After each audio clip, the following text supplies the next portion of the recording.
Hi, welcome back to An Abundant Life with Cynthia and Galina Strelkoff. Galina's back on the farm and I'm here at the end today, but we've taken some wonderful footage and some more farm tour for you. We're also having a dialogue and we're making that little boo pillow that I promised you in the last episode. So welcome back, grab a cup of tea and come along with us. This is kind of a rare sight. The pond has dried up around this area, and we've got the baby donkey and her mama Norma here, and we have a few horses. I hope you can see them. The grass and the foliage are really rich through here because it was flooded. It is a floodplain.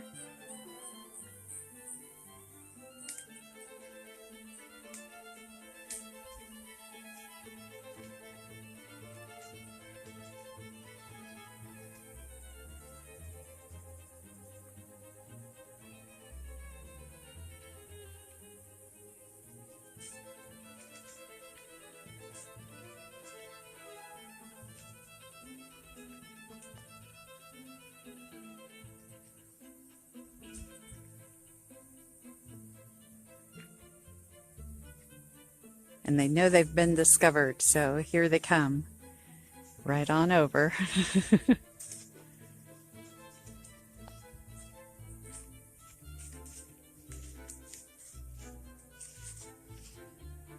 Good morning, sweetheart.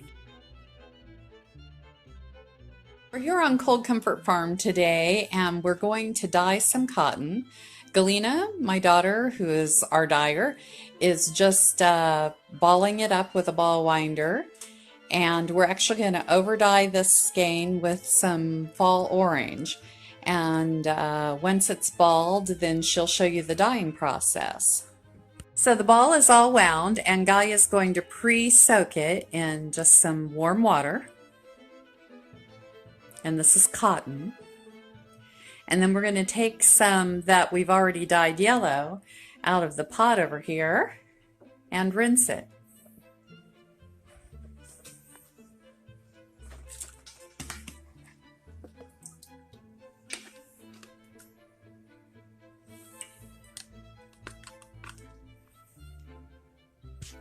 Now, what kind of dye do you use, Galina?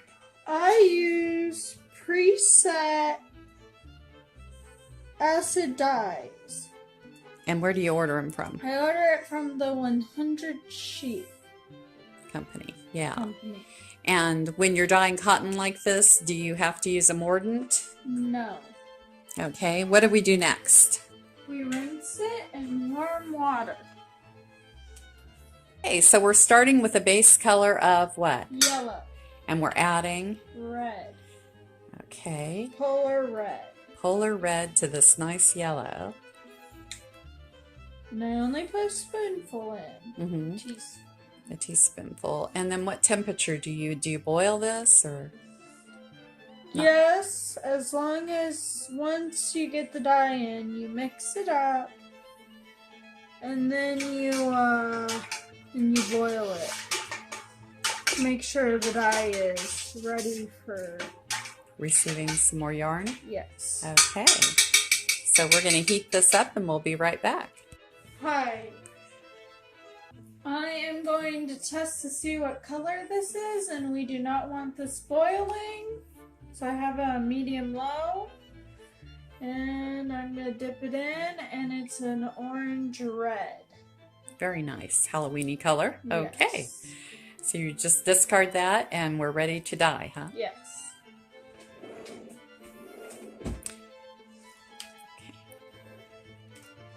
Now I'm going to lift this up carefully and gently place it into the dye.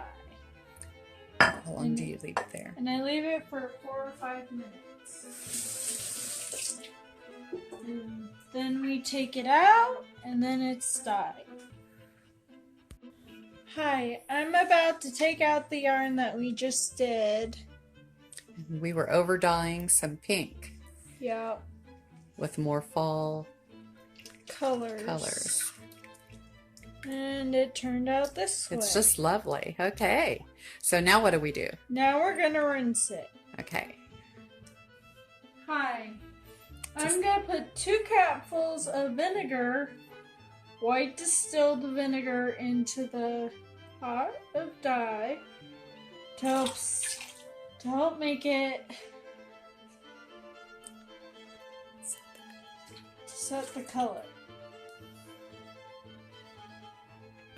I'm going to take this whole pot and dump it out and rinse out the roving that we did. So I will gently dump out the dye.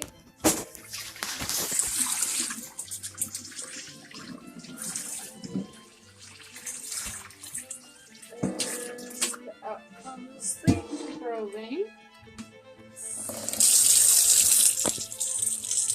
And now we will rinse it carefully because it will sell if we agitate it too much.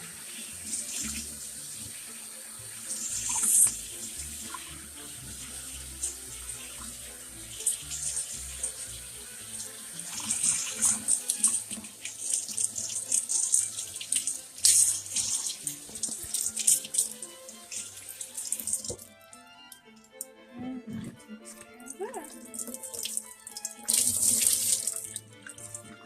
It's a beautiful orangey red.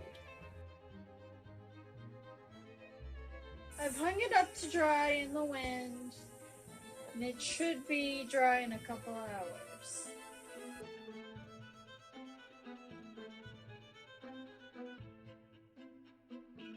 Okay, so how we're going to make that cute little boo pillow is we're going to take a tea towel that's been kind of distressed. I've spilled tea on it purposefully, then I've bleached it out in areas, and that's to get rid of the stripes so that I can actually paint my little boo right on where there's no stripe. I work down here in my laundry room a lot. Basically, I can be alone and it's a nice toasty place. I usually run the dryer a little bit before I come in here, and it's kind of cozy and just my own space, especially when I've got guests. So I'm going to start by just taking some of this burnt umber paint from my paints. It's just acrylic. Nobody's going to wash a boo pillow. And I'm just going to freehand with my thick brush boo across one of these lines here. So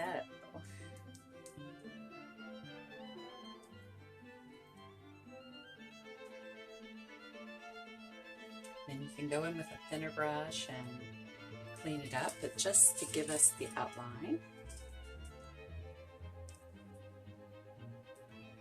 If you make a mistake, don't worry, you can go over it with white acrylic, clean it up.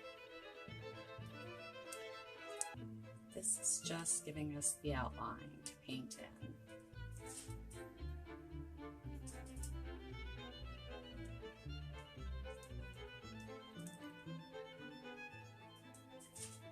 And then a little exclamation mark. Okay, so that's really just step one. I'm going to take my thinner brush and go over and fill in the paint. Okay. Give it some little swirls.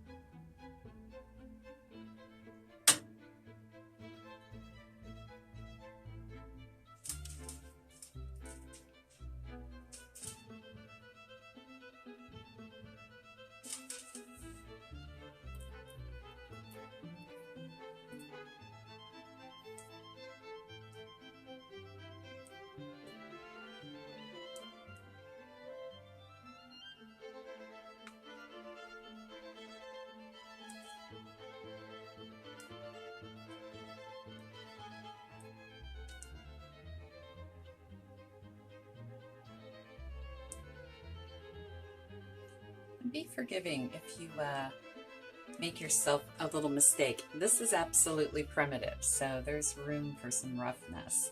It's just like when you like a chipped table or dresser. People like the primitive look, especially at Halloween time and fall. I think it's seasonal almost.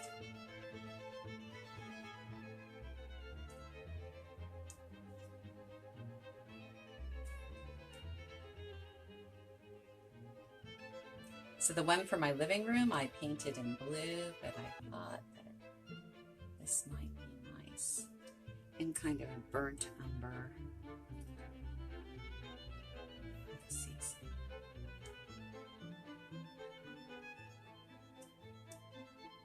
Okay, and there you have it. Then to get the little polka dots around the edge, I simply take a number 2 pencil and the eraser, and I make that into kind of a stamp for polka dots. I just dip it in the paint. I'll start here in the corner, knowing that I'm leaving a seam allowance along the edge. And just stamp it.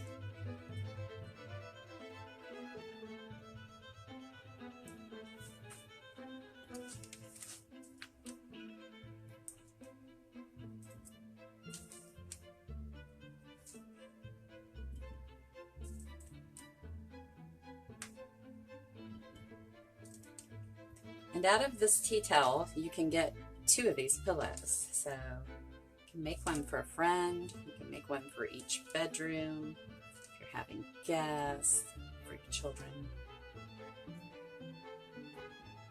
And just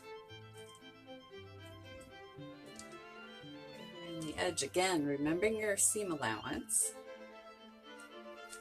And polka dot in your seam. And the little lines do help you keep things straight.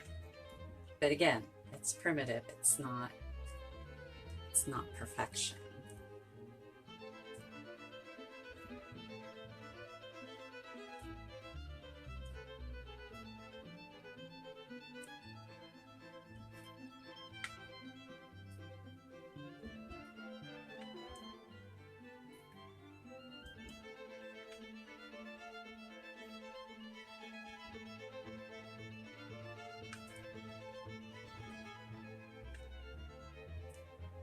And because it's a pillow, it is going to curve a little bit, you know. It's nothing static like wood or flat canvas.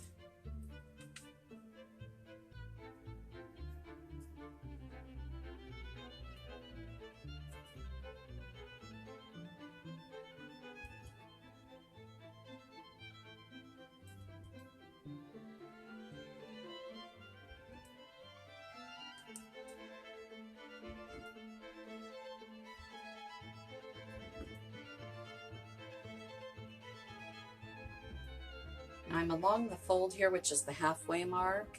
So I'm putting some polka dots on the other side on this pillow, and then I'll put some on the right side too. So when I turn to my corner here, this will be the right side, this will be the wrong side over here.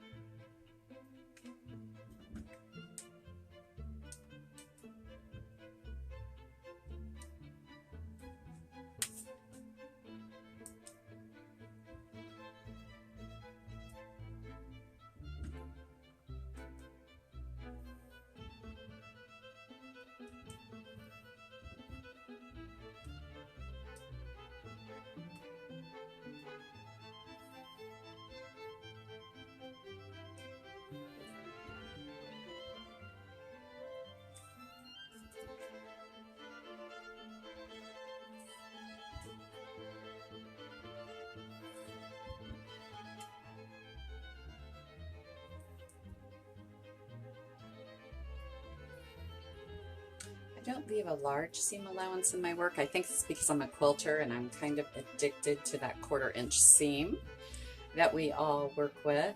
And so we see everything in a 1/4 inch seam after a while, and we get very adept at it.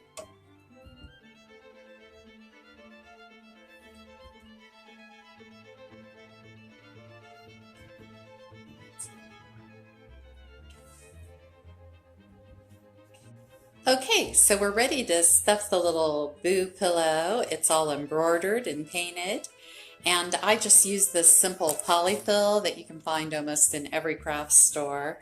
And stuff lightly because this is just a pillow for a stuffed animal and a little chair. It's not got to be packed in very tightly and used a lot. And then just make sure that you can read your little boo sign. So probably about 4 handfuls will be ample for this little pillow. And when I'm making a pillow for the bed, then I stuff it real tightly because it's going to get, you know, somebody leaning on it. It's going to get a lot more wear, but this ought to be good. Okay, what a cute little project. Now I'm just going to tuck in this end and I'll sew it right up. Okay, thanks for watching.